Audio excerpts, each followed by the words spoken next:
আলু দিয়ে চিকেনের ঝোল হয়ে গেছে, কত সুন্দর কালো হচ্ছে। এবার আমি এটা ঢেলে নিচ্ছি। নমস্কার বন্ধুরা, এসএস কৃষ্ণায় স্বাগত। আজকের আবার একটা নতুন রেসিপি নিয়ে চলে এসেছি, চিকেন কারি আলু দিয়ে চিকেনের ঝোল, পাতলা ঝোল। তাই তোমরা দেখো কিভাবে রান্না করব, দেখতে থাকো। কড়াই গ্যাসের উপর বসিয়ে দিয়েছি এবং কড়াইতে 200 মতন তেল দিয়ে দিয়েছি, কারণ এটা আলু ভাজা হবে। তাই তোমরা আলুটা কেটে নিয়েছি, এখানে বড় বড় সাইজের আলু 3টে আলু নিয়ে নিয়েছি এবং তেলটা গরম হয়ে গেছে। দেখো আমি তেলের ভিতরে আলুটাও দিয়ে দিলাম। কিন্তু নুন আর হলুদ দিতে একদম ভুলবে না। দিয়ে দিচ্ছি হলুদ, কারণ হলুদটা দিলে কালারটা সুন্দর আসে, তাই হলুদটা দিয়ে দিলাম। আর একটু নুন দিয়ে দিলাম, তাড়াতাড়ি সিদ্ধ হয়ে যাবে তাই। এবার দেখো একটু নাড়িয়ে দিলাম। দেখো কালারটা কত সুন্দর এসে গেছে। এইখানে কিন্তু হাফ বয়েল করে সিদ্ধ করে নেবো, বেশি সিদ্ধ করবো না। আলুটা কিন্তু প্রায় হয়েই এসছে, আর একটু হবে। আর এটা কিন্তু একদম হাই আজই করছি, লো দিচ্ছি না। আমার আলু কিন্তু হয়ে গেছে। এবার একটা ঝাঁঝরি দিয়ে আমি আলুগুলো ছেঁকে তুলে নিচ্ছি। এই যে আলু হয়ে গেছে। এবার যে তেলটা আছে আমি আঁচটা কিন্তু একটু কমিয়ে দিয়েছি, এতে আমি চিকেনটা ভেজে নেব। চিকেনটা আমি ভালো করে ধুয়ে পরিষ্কার করে নিয়েছি, এদিকে জলটাও ঝরিয়ে নিয়েছি। এটা এবার ভেজে নেব। আমি কিন্তু এটা কোনো মশলা দিইনি, হালকা ভেজে নেব। আলুর যে তেলটা ছিল সেই হলুদের কালারটা, এটা কিন্তু আর কোনো কিছুই দেবো না। দেখো চিকেনের কালারটা কিন্তু অনেকেই চলে এসছে। এইটা হালকা করে একটু ভালো করে ভেজে নেব। মাংসের যে একটা গন্ধ থাকে, সেই গন্ধটা অনেকেই খেতে পারে না। এই তেলের উপর ভেজে নিলে মাংসের গন্ধটা কিন্তু থাকে না, খেতেও ভালো লাগে। তাই আমি একটু হালকা তেলের উপর ভেজে নিচ্ছি। দেখো এটা কিন্তু আমি হালকাই ভেজেছি। দেখো মাংসটা কিন্তু অনেকটাই সিদ্ধ হয়ে গেছে, আর এটা কিন্তু মাংসটা ছিঁড়ে হয় না, এটা খুবই নরম হয়, তাই হালকা ভেজে নিলাম। এবার এটা তুলে নেব একটা ঝাঁঝরির সাহায্যে। আমি এরকম সাইজের একটা কাচের বোল নিয়েছি, এই বোলের উপরে তুলে নেব। দেখো তেলটা কিন্তু একদমই ছেঁকে তুলবো এই ঝাঁঝরি দিয়ে, তাহলে তেলটা থেকে যাবে।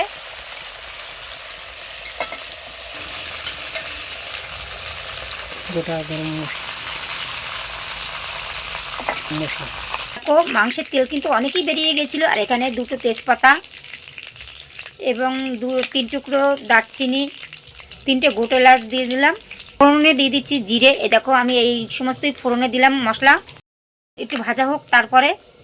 দেখো আমার জিরে ফোড়নটা হয়ে গেছে। এবার আমি 2টো পেঁয়াজ কুচি করে নিয়েছি, এই যে আমি পেঁয়াজটা দিয়ে দিচ্ছি।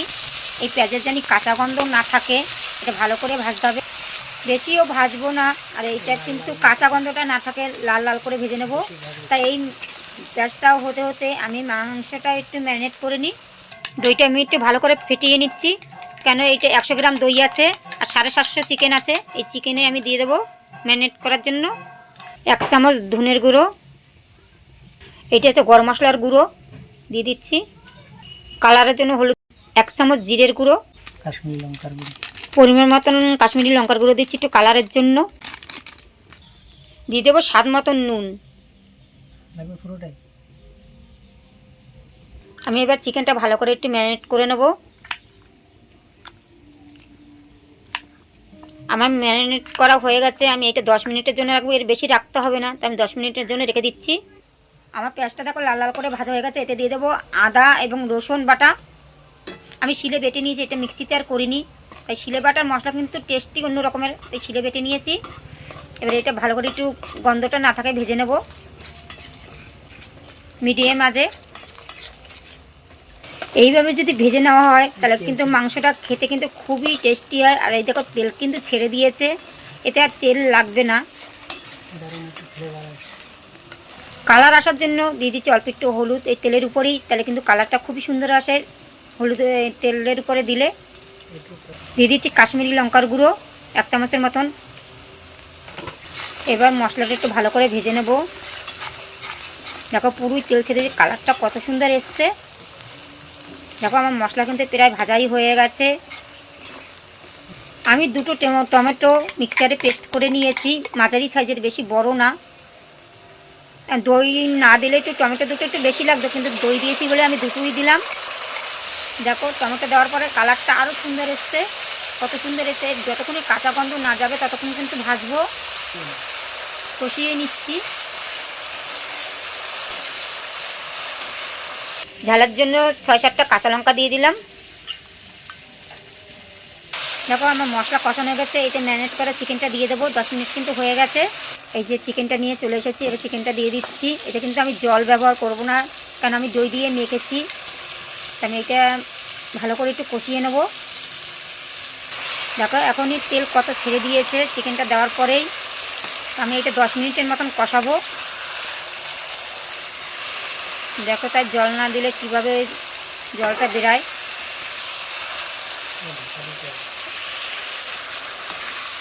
আমি কিন্তু এটা মিডিয়ামে আজে করবো, হাই আজে করবো না। গ্যাসটা কমিয়ে দিচ্ছি একটু। ভেজে রাখা আলুটা দিয়ে দিচ্ছি, তাই ভালো করে একটু কষিয়ে নেবো। দেখো কালার কিন্তু চলে এসছে, খুবই সুন্দর কালার এসছে, একদম বিয়ে বাড়ির মতনই দেখতে দেখাচ্ছে। দেখো কত সুন্দর। এবার আমি 10 মিনিটের জন্য ঢেকে দিচ্ছি। দেখো এই থালাটা দিয়ে আমি ঢেকে দিচ্ছি 10 মিনিটের জন্য। 10 মিনিট পরে দেখাচ্ছি যে কতটা জলছে। দেখো আমি 10 মিনিট পরে চলে এসেছি, এই থালা তুলে দিলাম। দেখো অনেকটাই কিন্তু জল বেরিয়ে গেছে। আমি কিন্তু এতে জল দেইনি, 90% কিন্তু বলতে গেলে হয়েই গেছে। এটা গন্ধটা তো খুবই সুন্দর এসছে, একদম অনুষ্ঠান বাড়ির মতন। দেখো যে কুচানো পেঁয়াজটা দিয়েছিলাম একদম গলে কিন্তু একদম মিশে গেছে। ঠিক আছে, কত সুন্দর। এই দেখো একদম কিন্তু গোটা গোটা নেই। আমার চিকেন কষানো হয়ে গেছে। এবার আমি এতে একটু পরিমাণ মতো জল দিয়ে দেবো। এবার একটু নাড়িয়ে একটু দেখে নিচ্ছি মশলাটা কীরকম হলো। যে অনেকটাই জল বেরিয়েছে আর আমার চিকেন 90% হয়ে গেছে। এবার জল দিয়ে দেবো।